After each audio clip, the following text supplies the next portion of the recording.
ବ୍ରହ୍ମ ପୁରାଣ ଅନୁସାରେ କଳିଯୁଗର ଶେଷ ସମୟ ହୋଇଗଲେ ମଣିଷର ଆୟୁଷ କମିଯାଏ। ମଣିଷର ଆୟୁଷ ହୋଇଯିବ 14 ବର୍ଷ ହୋଇଯିବ। ଏହି ସମୟରେ ବହୁତ ମଣିଷ ମରିଯିବେ। ଲୋକମାନଙ୍କ ଭିତରେ ଘୃଣା ଅହଙ୍କାର ଜାଗା ନେବ। ସମୟ ବଢ଼ି ଚାଲିଥିବ। ସେହି ସମୟରେ ସମୁଦ୍ର ଶୁଖିଯିବ। ପରକୁ ଠକି ଠକି ଯେଉଁମାନେ ରୋଜଗାର କରୁଥିବେ ସେମାନେ ବି ମରିଯିବେ।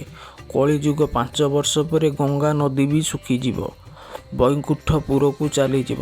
ସମସ୍ତ ଦେବାଦେବୀ ପୃଥିବୀ ପୃଷ୍ଠ ଛାଡ଼ି ନିଜ ନିଜ ଧାମକୁ ଯିବେ। ପୁରାଣ ଶାସ୍ତ୍ରରେ କୁହାଯାଇଛି 4 ଯୁଗ ବିଷୟରେ ଆପଣମାନେ ଭଲ ଭାବରେ ଜାଣିଥିବେ। 1ରେ ସତ୍ୟଯୁଗ, 2ରେ ତୃତୀୟା ଯୁଗ, 3ରେ ଦ୍ୱାପର ଯୁଗ, 4ରେ କଳିଯୁଗ। କଳିଯୁଗକୁ ଛାଡ଼ିଦେଲେ ନିଜର ବିଶେଷତ୍ୱ ଅଛି। କଳିଯୁଗର କିଛି ବିଶେଷତ୍ୱ ନାହିଁ। ଚାରିଆଡ଼େ ଖାଲି ହାହାକାର, ଅହଙ୍କାର, ପ୍ରତିଶୋଧ, ଲୋଭ ଆଉ ଆତଙ୍କ ଦେଖାଯାଉଛି। କଳିଯୁଗ ମାନବ ଜାତି ପାଇଁ ଏକ ଅଭିଶାପ୍ତ ହୋଇ ଯାଇଛି, ଯାହା ଏହି ଯୁଗରେ ମଣିଷ ଜନ୍ମ ନେଇଥିବା ପ୍ରତିଟି ମଣିଷ ଭୋଗୁଛି। କେବେ ଆପଣମାନେ ଏକଥାକୁ ଭାବିବାକୁ ଚିନ୍ତା କରିଛନ୍ତି? କଳିଯୁଗର ଶେଷ ସମୟ କେମିତି ଏବଂ କଳିଯୁଗ ପରେ କେଉଁ ଯୁଗ ଆସିବ? ଚାଲନ୍ତୁ ଆଗକୁ ଏହି ଭିଡ଼ିଓଟାକୁ ଦେଖିବା।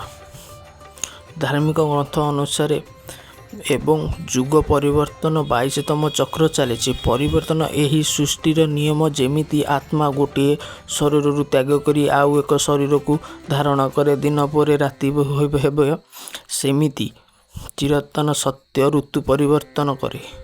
ଯେମିତି ସତ୍ୟଯୁଗ ପରିବର୍ତ୍ତନ ଏହି ଚକ୍ର ଅନୁସାରେ ବର୍ତ୍ତମାନ କଳିଯୁଗ ଚାଲିଛି। ଶାସ୍ତ୍ର ଅନୁସାରେ କଳିଯୁଗର ବୟସ 4,32,000 ବର୍ଷ ହୋଇଥିଲା ବେଳେ 4,27,000 ବର୍ଷ ଆଉ ବାକି ଅଛି। କଳିଯୁଗ ସରିବାକୁ ବହୁତ ସମୟ ବାକି ଅଛି। କଳିଯୁଗରେ କେମିତି ସରିବ ଏହାର କଥା ବ୍ରହ୍ମ ପୁରାଣରେ ମିଳେ। ବ୍ରହ୍ମ ପୁରାଣ ଅନୁସାରେ କଳିଯୁଗ ଶେଷ ସମୟ ହୋଇଗଲେ ମଣିଷର ଆୟୁଷ ମାତ୍ର 14 ବର୍ଷ ହୋଇଯିବ। ଏହି ସମୟରେ ବହୁତ ମଣିଷ ମରିଯିବେ। ଲୋକଙ୍କ ମନରେ ଭିତରେ ଥିବା ଘୃଣା ଅହଙ୍କାର ଜାଗା ନେବ। ସମୟ ବଢ଼ି ଚାଲିଥିବ। ସମୟରେ ସମୁଦ୍ର ବି ଶୁଖିଯିବ। ପରକୁ ଠକିକି ଯେଉଁମାନେ ରୋଜଗାର କରୁଥିବେ ସେମାନେ ବି ମରିଯିବେ। କଳିଯୁଗ 5 ବର୍ଷ ପରେ ଗଙ୍ଗା ନଦୀ ଶୁଖିଯାଇ ବୈକୁଣ୍ଠପୁରକୁ ଚାଲିଯିବ। ସମସ୍ତ ଦେବାଦେବୀ ପୃଥିବୀ ଛାଡ଼ି ନିଜ ଧାମକୁ ଚାଲିଯିବେ। ଏଇଠୁ ବିନାଶ ଆରମ୍ଭ ହୋଇଯିବ। କଳିଯୁଗର ଅନ୍ତ।